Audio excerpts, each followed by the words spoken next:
যেদিন স্বামী স্ত্রীকে চিনবে না, স্ত্রী স্বামীকে দেখে পালিয়ে যাবে, বন্ধু বন্ধুরে চিনবে না, পীর সাহেব মুরিদরে চিনবে না, মুরিদ পীর সাহেবরে চিনবে না, দলের কর্মী তার নেতারে চিনবে না, নেতা তার কর্মীরে চিনবে না, বন্ধু বন্ধুরে দেখে পালাবে। এই কঠিন মুহূর্তে সূর্যটা মাথার কাছে চলে আসবে, জমিনটা তামার জমিন হবে।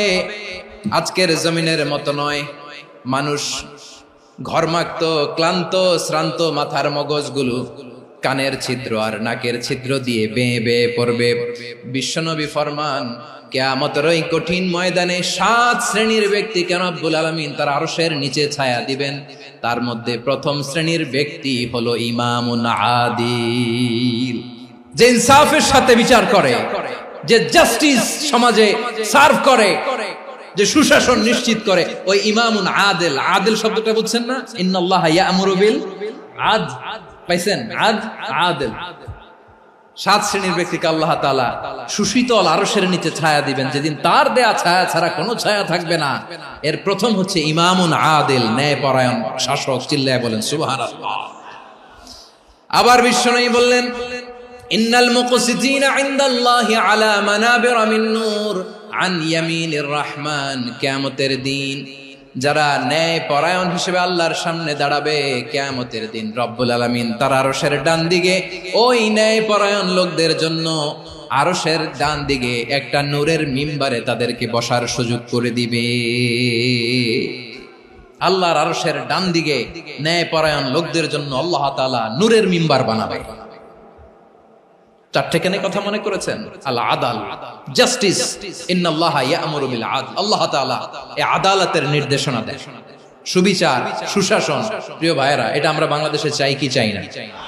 এই যে অরাজকতা, এই যে অন্যায়, এই যে জুলুম, এই যে ইনকনসিস্টেন্সি সমাজের অসঙ্গতির প্রধান কারণ জাস্টিস নাই, সুবিচার নাই, সুশাসন নাই। শেষবারের মতো আওয়াজ করে বলেন তো, আমরা বাংলাদেশে আদল চাই কি চাই না? তাহলে প্রথম নির্দেশনা শেষ, আল্লাহ তাআলা তোমাদেরকে আদলের আদেশ দেন। এরপরে আল্লাহ বললেন, আমি তোমাদেরকে ইহসানের আদেশ দেই। ইন্নাল্লাহা ইয়া'মুরু বিল আদলি ওয়াল ইহসান। আমি তোমাদেরকে যেমনি আদলের নির্দেশনা দেই, তেমনি ভাবে তোমাদেরকে ইহসানের নির্দেশনা দেই। ইহসান, আওয়াজ করে সবাই বলেন তো ইহসান। ইহসান মানে কারো প্রতি সফট হার্টেড হওয়া, মহানুভব হওয়া, অনুগ্রহ পরায়ণ হওয়া, অনুগ্রহশীল হওয়া, একে অপরের প্রতি দয়াদ্র হওয়া। একে অপরের প্রতি দয়াদ্র, অনুগ্রহশীল হওয়া ছাড়া মানবিক সমাজ কশিনকালেও গঠন করা সম্ভব না। প্রিয় ভাইয়েরা, সুন্দর আচরণ দিয়ে, ইহসান দিয়ে যা জয় করা যায়, নরম আচরণ দিয়ে যেটা অর্জন করা যায়, কঠোরতা দিয়ে সেটা পারা যায় না। বিষ্ণু ঈসা ইসলাম ইহসান দিয়ে, কোমল আচরণ দিয়ে, তার অনুগ্রহ দিয়ে তিনি অনেক কাফিরের হৃদয়কে জয় করে ফেলেছেন। সাইয়েদনা সুমামা ইবনে উসাল রাদিয়াল্লাহু তাআলা আনহুর কথা মনে পড়ে যায়। তিনি ছিলেন ইয়ামামার বাদশা। মদিনাতে বিশ্বনবীকে হত্যা করার নিয়তে এসেছিলেন, গোপনে গোপনে বিশ্বনবীকে হত্যা করে আবার ইয়ামামাতে তিনি ফিরে যাবেন। কিন্তু কি অবাক করা কাণ্ড, হত্যা করতে পারে নাই, সাহাবাদের হাতে তিনি ধরা পড়ে গেলেন। সাইয়েদনা সুমামা ইবনে উসাল রাদিয়াল্লাহু তাআলা আনহু হত্যার নিয়তে আসলেন, কিন্তু হত্যা করতে পারলেন না। সাহাবারা ওনাকে ধরে ফেললেন, ধরে মসজিদে নববীর পিলারের মধ্যে বেঁধে রাখলেন। সুমামা ইবনে উসাল, সিরাত থেকে শুনে, সিরাত থেকে শোনাচ্ছি, রাদিয়াল্লাহু তাআলা আনহু ইয়ামামার অধিপতি ছিলেন। বিশ্বনবীকে হত্যার জন্য আসছেন, ধরা পড়ে গেছেন, এখন মসজিদে নববীতে বেঁধে রাখছে, তার মানে বন্দী। এখন স্ট্যাটাস কি? বন্দী, ক্যাপটিভ। বিষ্ণু ঈসা ইসলাম সাহাবাদেরকে বললেন, তার খোঁজ খবর নিও, সুমামা ইবনে উসালের খোঁজ খবর নিও। সাহাবার বলেন, ইয়া রাসূলুল্লাহ, আপনাকে হত্যা করতে এসেছে, তার তো কঠিন ক্যাপিটাল পানিশমেন্ট হওয়া দরকার, কঠিন শাস্তি হওয়া দরকার। বিশ্বনবী বললেন, না, আমি যেটা জানি তোমরা সেটা জানো না, তোমরা সুমামার সাথে ভালো আচরণ করো। বিশ্বনবী সুমামার কাছে গেলেন।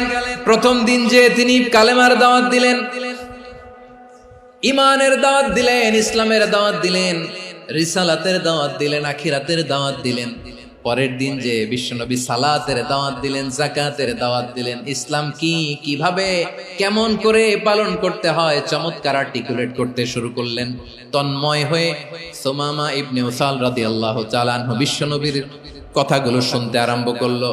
একদিন নয়, 2 দিন নয়, টানা 3 দিন বিশ্বনবী সুমামার কাছে ইসলামকে প্রেজেন্ট করেছেন, উপস্থাপন করেছেন। আওয়াজ করে বলেন, কয় দিন? 3 দিন। 3 দিন মসজিদে নববীতে বাধা। আর সাহাবীদেরকে বললেন, তার খোঁজ খবর নিও, তোমরা যে রুটি বানাও এর মধ্যে সবচেয়ে ভালো আটার রুটিটা তারে দিও, সবচেয়ে রিফাইন্ড খেজুর, যেটা পিওর খেজুর, এটা তারে দিও। আর বিশ্বনবী নিজের উট থেকে দুধ দহন করে ওনার বাড়ির এক কর্মচারীকে বলেছেন, দুধ দহন করে সুমামার জন্য নিয়ে যেও। সুবহানাল্লাহ পড়বেন না? সবাই তো অবাক, ইয়ামামা থেকে আসছে নবীকে হত্যা করতে, বিশ্বনবী দেখে তারে জামাই আদর করে। একদিন নয়, 2 দিন নয়, টানা 3 দিন বিশ্বনবী এভাবে সুমামার কাছে যেয়ে ইসলামকে প্রেজেন্ট করতে আরম্ভ করলেন, ইসলামকে উপস্থাপন করতে শুরু করলেন। আর তাকে চমৎকার এন্টারটেইনমেন্ট, আপ্যায়ন দিতে আরম্ভ করলেন। টানা 3 দিন যখন ইসলামের দ্য বিউটিজ অফ ইসলাম, ইসলামের সুমহান বাণী, সৌন্দর্য তার কাছে উপস্থাপন শেষ, তাকে আপ্যায়ন শেষ, বিশ্বনবী বললেন সাহাবাদেরকে, যাও এবার সুমামার হাতের পায়ের রশি দুটো খুলে দাও। সাহাবারা তর্ক জুড়ে দিলেন, লা ইয়া রাসূলুল্লাহ, এমনটা করবেন না, তো ভয়ঙ্কর ভয়ঙ্কর খুনি, কি জানি কি হয়ে যায়। বিশ্বনবী বললেন, না, তার হাতে পায়ের রশিগুলো খুলে দাও। সাহাবারা বিশ্বনবীর কথা মতো তার হাতে পায়ের রশিগুলো খুলে দিল। সুমামা মুহূর্তের মধ্যে মসজিদে নববী থেকে বের হয়, ইয়ামামায় ফিরে না যে মসজিদে নববীর পাশে একটা খেজুর বাগান ছিল, সেখানে চলে গেলেন। সেখানে একটা ছোট্ট কুয়া ছিল, কুয়ার পানি দিয়ে তিনি গোসল করলেন। সুবহানাল্লাহ পড়েন। কুয়ার পানি দিয়ে গোসল করে মসজিদে নববীর সামনে এসে বিশ্বনবী এবং সাহাবাদের সামনে দাঁড়িয়ে সাব্বাবা উঁচু করে বললেন, আশহাদু আল্লা ইলাহা ইল্লাল্লাহ ওয়া আশহাদু আন্না মুহাম্মাদান আবদুহু ওয়া রাসূলুহু। আমি সাক্ষ্য দিচ্ছি আল্লাহ ছাড়া কোনো ইলাহ নাই, আর মুহাম্মদ আল্লাহ তাআলার প্রেরিত বান্দা এবং রাসূল। প্রিয় ভাইয়েরা, ইহসান দিয়ে যা জয় করা যায়, কঠোরতা দিয়ে সেটা কঠিনকালেও জয় করা যায় না। আওয়াজ করে বলেন, ঠিক কি না? এবার সুমামা দাঁড়িয়ে বলে, ওগো নবী, আমি তো কালিমা পড়ে মুসলমান হয়ে গেলাম, এবার শোনেন, এই মুহূর্তের আগে আপনার চেহারার চাইতে নিকৃষ্ট কোনো চেহারা আমার কাছে ছিল না, কিন্তু শাহাদা পাঠ করার পরে আপনার চেহারার চাইতে উত্তম শ্রেষ্ঠ কোনো চেহারা আমার কাছে আর নাই। ও নবী, আজকের দিনের আগে ইসলাম ধর্মের চেয়ে নিকৃষ্ট অপছন্দনীয় কোনো ধর্ম আমার কাছে ছিল না, কিন্তু এই মুহূর্ত থেকে ইসলামের চেয়ে সেরা শ্রেষ্ঠ পছন্দনীয় কোনো ধর্ম আমার কাছে নাই। নবী গো, আজকের দিনের আগে মদিনার চাইতে অপছন্দনীয় নিকৃষ্ট কোনো শহর আমার কাছে ছিল না, কিন্তু এই মুহূর্তের পর থেকে মদিনার চাইতে কোনো শ্রেষ্ঠ শহর আমার জানা নাই। সে ছিল গমের বড় ডিলার, গম বেচতো। কি বেচতো? তার গম কিনে মক্কার লোকেরা রুটি খাইতো। সে ঘোষণা দিল, আজকে থেকে মক্কাবাসীদের জন্য সব গম আমি হারাম করে দিলাম, মক্কাবাসী এখন না খেয়ে মরে। সুবহানাল্লাহ পড়বেন না? মক্কাবাসী বিশ্বনবীর কাছে আসলেন, এসে বললেন, মুহাম্মদ, আমরা তো তোমার ভাই, তোমার চাচা, তোমার ভাতিজা, তোমার আত্মীয়, তুমি সুমামারে বলো সে যেন আবার গমের সাপ্লাই মক্কার জন্য অনুমতি দিয়ে দেয়। বিশ্বনবীর অনুমতি ক্রমে সুমামা আবার মক্কাতে গম পাঠাতে শুরু করলো। পড়েন সুবহানাল্লাহ। ইহসান, ইহসান দিয়ে আপনি যেটা জয় করতে পারবেন, you can win the heart of your enemies. ইহসান দিয়ে আপনি আপনার শত্রুর হৃদয়কে জয় করতে পারবেন। এজন্য আল্লাহ বললেন, ওয়া আনফিকু ফি সাবিলিল্লাহি ওয়া লা তুলকু বিআইদিকুম ইলাত তাহলুকা ওয়া আহসিনু ইন্নাল্লাহা ইউহিব্বুল মুহসিনিন। তোমরা আল্লাহর রাস্তায় দান করবে আর নিজেরা নিজেদেরকে ধ্বংসের হাতে ঠেলে দিও না। তোমরা একে অপরের